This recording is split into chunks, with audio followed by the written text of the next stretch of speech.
Now this one here is super duper rare. Now this is a GTS 1000. So here we've got a Honda NS 250R. Now these were the first of the V-twins that Honda brought out after their mistake with the MVX 250. We call it a mistake, which was the V3, but they launched themselves. So Honda wanted to save face, plus they had the racing with Freddie Spencer back then, so they brought out this, and in the Rothmans colours as well, which then was banned because it was cigarette sponsorship, tobacco, and yeah, no one wanted to know about that back then, didn't they? So, very controversial to ride this bike on the road. People come up and say, why are you advertising cigarettes? And, it's crazy. But look, it's an original piece of kit, refurbished of course, but and beautiful little bike. Honda made the 400 version of this, which was the V3, and the easiest way of telling them apart is that there's another pipe right there, but they're essentially identical to look at. Same frame, and pretty much same everything. Just another pot on the engine. That's the one. Right, Z50. Yep. Based on the Honda stick-through engine, which has been around just about everything and is still made. Which absolutely incredible engine. Voted #1 motorcycle of the year of all time that with that engine, the Honda Steppy, because it's just unburstable. And these here, a lot of kids learnt to ride on them. Centrifugal clutch. Rev and go. 3-speed. I think 3-speed or 4-speed on these. I think they're 3-speed. I've never ridden it. Can't put an elephant on a little bike like that. Okay, so we've got a VFR 400, which is also called an NC30, Japanese domestic model, 59 horsepower, these ones. The NC45, the next one, was restricted to 53. There you go. And a lot of revs. A lot of revs, 14,500 revs. Sorry, I'm going to edit that out.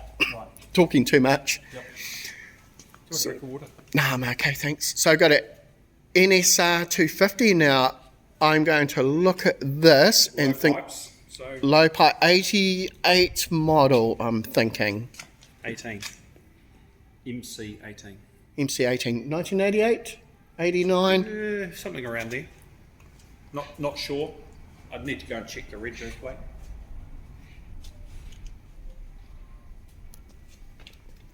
Restoration not done by me. A gentleman in Christchurch did it. It's quite tidy.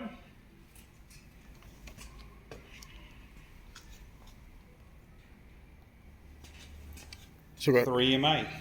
Yep, this is the one I said before, which I was wrong. Now this here, the main difference with this is the reverse cylinders, which means carburetors, I think carburetors at the front, pipes at the rear. Yep. GP style. GP style. Now they only really made this for 2 years before the V-twin, but the sound of this is just so much nicer than the V-twin.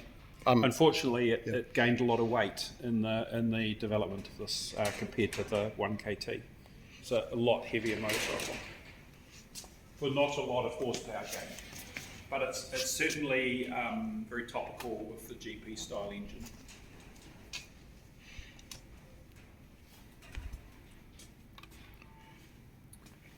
And this actually, it's another NSR 250. Now this one here's the 89, that one here's the 88 because of the different pipes. There you go, Nerdville. You're right, but wrong. It's got an aftermarket set of pipes on it. So if it was so it's a fake. It's a fake model, but look, it'd be nice to put this back in its original livery, but we'll get there one day. But probably maintain those pipes and maybe carbon fibre mufflers or something on it to make it a little bit zhushy. Now this is the RD350 LC. These were super duper popular in England and New Zealand. Their production racing, they just ate the X7s and all that alive. Bike of the year. Actually, I think it's been badged the bike of the 80s.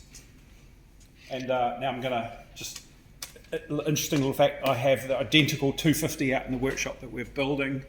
A gentleman came in recently and said, do you want to sell that bike? And I said, no, it's not for sale. And then when we finally finished haggling over it, it's not for sale. I said to him, "Oh, by the way, we've got a 250 out the back as well that we're rebuilding." So he wasn't very impressed with me. He Now, was greedy. But lovely bike. Beautiful bike. correct me if I'm wrong, the 250s come out red stripes. Yep. The stripe is red and burgundy, and the 350s. I don't know that they were like that worldwide, but certainly in New Zealand, that's the case. Now, some had the stripe on the guard, and some didn't. There's subtle variances. Now, did they have single disc for the 250s and twin disc for the 350s, or did they have twin discs for the 350s? Because I know the Japanese domestic models had twin discs. There you go. The model I have, I'm certain, is single disc, the 250. Nerdville strikes again. Now, this here is a customised CX500. CX500. So this is the special model. Yeah, they call this the classic CX500C. And a bit of a story. This bike belongs to a friend of mine. It belonged to his father, and you may notice on the side cover his mum and his dad, and they've since both passed. The bike has huge nostalgic value to him, and I'm doing it had riser bars on it, and so we've removed the riser bars off it. Still got hoses to shorten up, cables to shorten up, hence its state of disrepair. And the plan is to have this bike ready for the Distinguished Gentleman's Ride, and he's going to ride it. Nice. And it hasn't been ridden now for 2 years, but it's kind of ready to go. There's a lot of tinkering gone on to get it to this form, and yeah, it's looking quite nice. And this was Ben's original crash helmet, and obviously this is the time that he passed away, and the bike passed to his son Brian, who's now the owner of the bike. Now I've got an XJ550. These come out in 1981, I believe. Yep, beautiful bike for a 4-cylinder 500. Beautifully smooth, a lovely ride.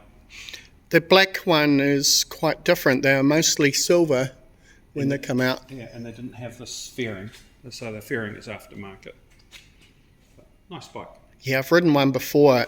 Super close gears on them, smooth motor, really revvy for a 2-valve engine. Mm-hmm. Beautiful bikes to ride.